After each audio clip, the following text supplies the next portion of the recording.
किसी का पिता दुराचारी भी हो, चाहे संसार उसे त्याग भी दे, तो भी पुत्र का धर्म है कि वो अपने पिता को भगवान की तरह पूजे, क्योंकि पिता मनुष्य का प्राणदाता होता है। लक्ष्मण, जब पिता की भक्ति नहीं करते, देवता तो क्या, स्वयं भगवान भी उनकी पूजा को स्वीकार नहीं करता। बंदी छोड़ सतगुरु रामपाल जी महाराज जी की जय हो।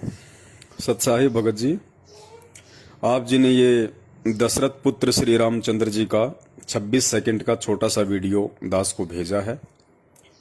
और श्री रामचंद्र जी अपने आध्यात्मिक स्तर अनुसार जो बातें कह रहे हैं, उस आधार से परम पूज्य सतगुरु रामपाल जी महाराज जी के शिष्य होने के बावजूद, काफ़ी वर्षों से उनकी संगति करने के बावजूद, आप मुझदास से ये सवाल पूछ रहे हैं कि दशरथ पुत्र श्री रामचंद्र जी इस छोटे से वीडियो में जो बातें कह रहे हैं, पहली बात उन्होंने ये कही है कि भाई चाहे बाप कितना ही भी बड़ा दुराचारी क्यों ना हो, दुराचारी का मतलब होता है कुकर्म करने वाला, गलत काम करने वाला, बलात्कार करने वाला, चोरी जारी मारकाट छल चपट करने वाला, कि बाप चाहे या पिता चाहे कितना भी बड़ा दुराचारी क्यों ना हो, जो पुत्र होता है उसका ये कर्तव्य है, उसका ये धर्म है कि वो अपने बाप को भगवान की तरह पूजे,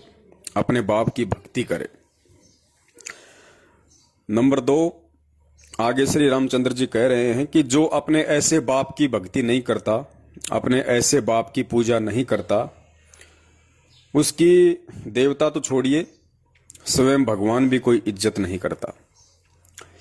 ये 2 सवाल हैं। तो मुझे तो अफसोस इस बात का है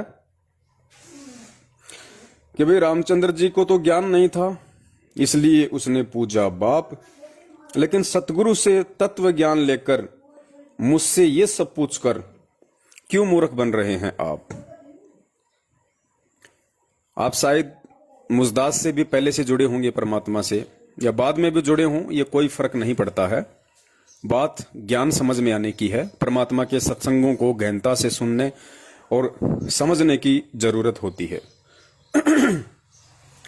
तो देखिए भगत जी, परमपिता परमेश्वर सतगुरु रामपाल जी महाराज जी ने अपने सतगुरु के लक्षणों में वर्णित जो एक लक्षण है कि सतगुरु के लक्षण कहूं, और आगे परमात्मा उस वाणी में कहते हैं कि जो चारों वेदों का, 18 शास्त्रों का, पुराणों का जो निचोड़ निकाल के सबके सामने रख दे, उसको सतगुरु कहते हैं। तो गुरुदेव ने हर ग्रंथ को बड़ी बारीकी से हमें समझा दिया, पढ़ा दिया, उसका सार निष्कर्ष, उसका जूस निकाल के हमारे सामने रख दिया। और फिर भी आप पूछ रहे हैं कि रामचंद्र जी के ये विचार सही हैं या गलत हैं, तो ये बड़े अफसोस की बात है। क्योंकि आपको विचार करना चाहिए था गुरु जी के सत्संगों को आधार बना के कि रामचंद्र जी अगर बाप की भक्ति ना करने के लिए कहे तो फिर किसके लिए कहे। भाई रामचंद्र जी बाप के लिए ही कह सकता है, क्योंकि भगवान की उन्हें कोई जानकारी नहीं कि भगवान कौन है, किस भगवान की पूजा करनी चाहिए। और जो व्यक्ति भगवान और भगवान की भक्ति के विषय में सही जानकारी दे सकता है, वो होता है गुरु। तो गुरु रामचंद्र जी को ऊंचे लेवल का नहीं मिला, उनको नकली गुरु मिला हुआ था, वशिष्ठ जी। वो ज्ञानी तो थे, लेकिन वो तत्व ज्ञानी नहीं थे, और तत्व ज्ञान ना होने के कारण वो गुरु भी गलत ही होता है। तो रामचंद्र जी के पास में अपने पिता दशरथ जी की भक्ति करने के अलावा कोई ऑप्शन ही नहीं था।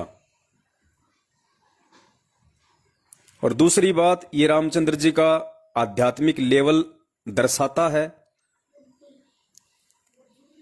कि उन्होंने अपना गुरु बना रखा वशिष्ठ को। वशिष्ठ ने रामचंद्र जी को ओम नाम दिया हुआ था भक्ति करने के लिए, और उसके बावजूद भी रामचंद्र जी के ये विचार हैं कि जो अपने बाप की भक्ति नहीं करता,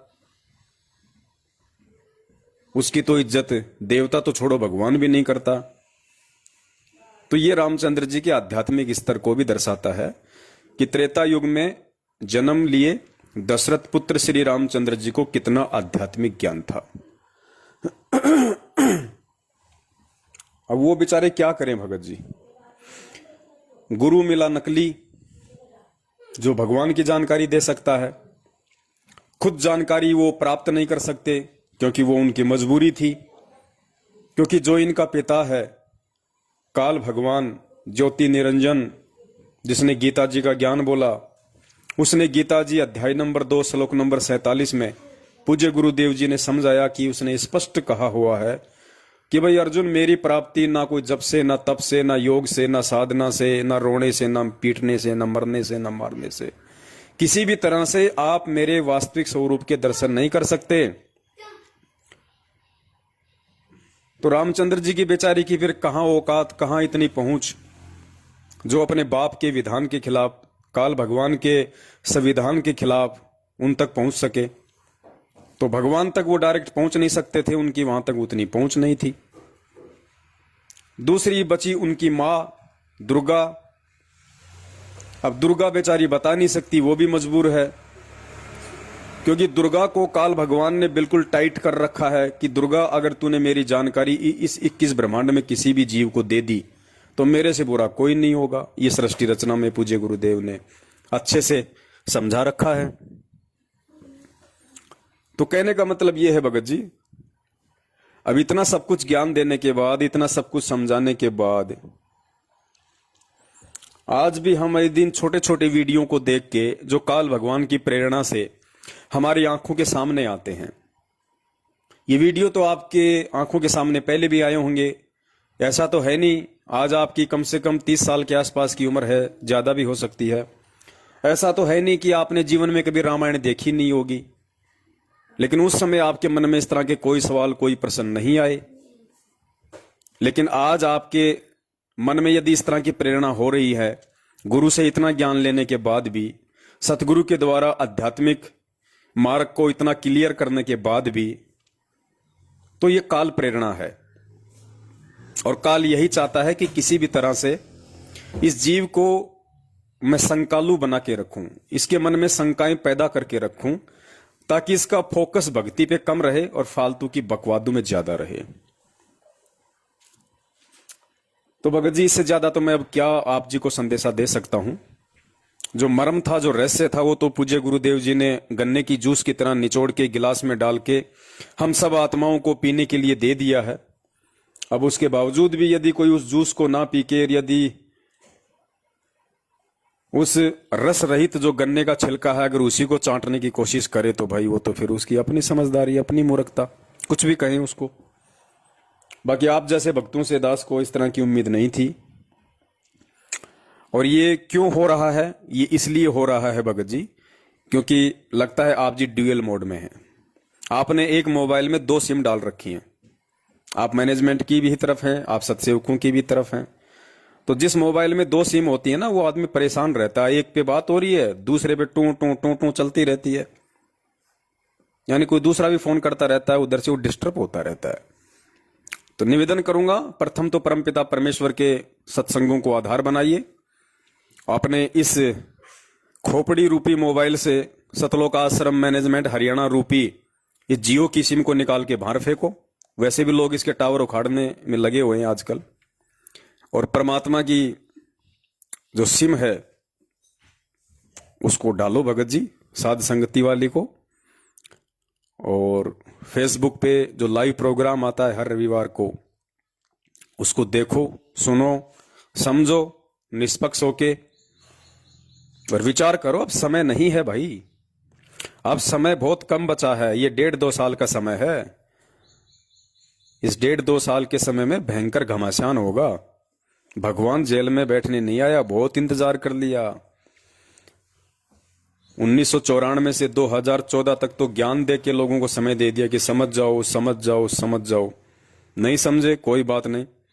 2014 से 2021 तक का समय लोगों को फ्री छोड़ के दे दिया कि करो तुम्हारी मनमानी, जो तुम्हें करना है, अपने पैर पे मारो तुम कुल्हाड़ी। कल को जब कटोगे तो दर्द भी तुम्हें ही होगा। तो जगत वाले तो गलतियां कर सकते हैं, ज्ञानहीन प्राणी गलतियां कर सकते हैं, लेकिन आप और हम तो परमपिता परमेश्वर के बच्चे हैं। उनके विधान, संविधान, ज्ञान, तत्व ज्ञान, मान मर्यादा, कर्म कुकर्म, अच्छे बुरे, हर चीज से हम परिचित हैं। परमेश्वर ने हमें करवा दिया। अब उसके बाद भगत जी इस तरह के सवाल यदि मन में पैदा होंगे तो कैसे बात बनेगी? कल को श्री कृष्ण लीला का कोई छोटा सा वीडियो आपके सामने श्री कृष्ण जी का आ जाएगा, उसमें ऐसा कोई डायलॉग मार दिया जाएगा, फिर आप उसको भेजोगे, कहोगे भगत जी ये क्या है, जरा इसको भी समझाओ।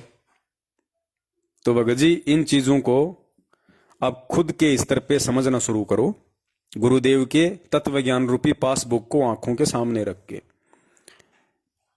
और पासबुक को आंखों के सामने रख के भी यदि कोई नकल नहीं कर पाता है तो फिर तो उसकी बहुत ही ज्यादा कमजोरी है, क्योंकि परमात्मा कहते हैं नकल में भी थोड़ी बहुत अकल चाहिए। तो भगत जी होता क्या है, परमेश्वर की एक वाणी है कि जिसकी जितनी बुद्धि उतना दे बता, उसका बुरा मत मानियो, वो अधिक कहां से लाए। तो रामचंद्र जी को जितना आध्यात्मिक ज्ञान था 3 लोक तक का, उस हिसाब से उन्होंने अपने विचार व्यक्त किए थे। और उनके विचारों से ये स्पष्ट झलकता है कि उन्हें 3 लोक का भी संपूर्ण ज्ञान नहीं था। बाप चाहे कितना ही बड़ा दुराचारी क्यों ना हो, बेटे का धर्म है कि वो उसकी भक्ति करे, उसकी पूजा करे। तो फिर भाई रावण का जो भाई था कुंभकर्ण, तो उसके विचारों में रामचंद्र जी के विचारों में तो कोई भिन्नता नहीं है। तो रामचंद्र जी भी कुंभकर्ण की ही श्रेणी में गिने जाएंगे, क्योंकि जब सीता को हरण करके ले आया था रावण, और जब श्री रामचंद्र जी ने सेना सहित वहां पे चढ़ाई कर दी, और रावण के नाना ने जब उसको सलाह दी कि भाई कुंभकर्ण को जगाओ, उस सेना के लिए तो वो अकेला ही काफी है, तो कुंभकर्ण को जगाने के लिए गए, बड़ी मुश्किल से उसको जगाया, उसको रावण के सामने पेश किया। तो उसने कारण जानना चाहा कि ये दशरथ पुत्र रामचंद्र अपनी सेना लेके लंका पे क्यों चढ़ाई कर रहा है, हमारे से उसकी क्या दुश्मनी है।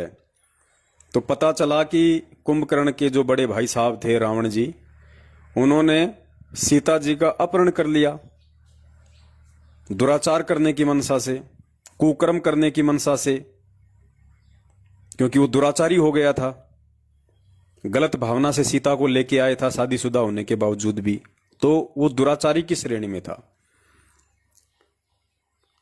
तो रामायण देखने वालों ने तो ये भी अच्छे से पता है कि उस समय जो रावण और कुंभकर्ण का जो संवाद हुआ था 5-10 मिनट का, उसमें कुंभकर्ण भी तो यही कह रहा था कि ठीक है आप दुराचारी हो, लेकिन शास्त्र कहते हैं कि भाई चाहे दुराचारी क्यों ना हो, छोटे भाई का ये कर्तव्य होता है कि उसको बाप के समान समझे, उसका धर्म है कि उसको विपत्ति में छोड़ के ना जाए। और वो भाषणबाजी रामचंद्र जी कर रहे हैं। तो फिर कुंभकर्ण में और रामचंद्र जी में अंतर क्या रह गया? इस अंतर को समझाने के लिए ही तो परमात्मा ने हमें तत्व ज्ञान दिया है, क्योंकि ये बोलते क्या हैं, होता क्या है, इन्हें खुद नहीं पता होता है कि 3 दिन पहले हमने कौन सी सब्जी खाई थी, इन्हें खुद याद नहीं रहता, तो आध्यात्मिक ज्ञान कहां याद रहेगा इन्हें। तो ये भ्रमणा आज पूरी दुनिया की तोड़ने के लिए ही तो सतगुरु आए हैं। सतगुरु आए दया करी ऐसे दीन दयाल, बंदी छोड़ वृद्धतास का जठरग्नि प्रतिपाल।